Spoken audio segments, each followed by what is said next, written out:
नमस्कार मित्रांनो, राष्ट्रीय नेते दिबा पाटील यांच्या राजकीय सामाजिक जीवनाची सुरुवात ही त्यांच्या शैक्षणिक प्रवासातच झाली।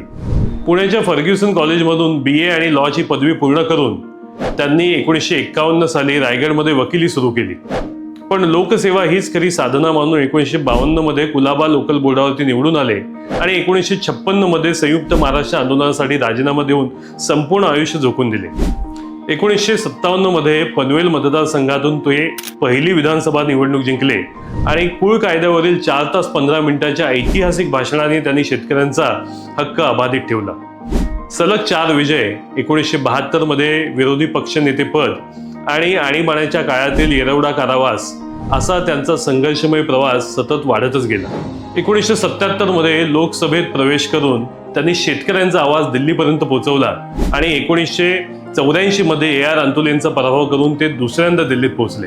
राजकारणात सत्य, परखडपणा आणि जनतेसाठी अखंड लढा हेच त्यांची वैशिष्ट्य आहे, म्हणून ते सदैव आपल्या स्मरणात राहतात राष्ट्रीय नेते दिबा पाटील साहेब। त्यांनी त्यांच्या आयुष्यात असंख्य आंदोलनांचे आणि लढ्यांचे नेतृत्व केले। याबद्दल जाणून घेऊयात पुढील भागात।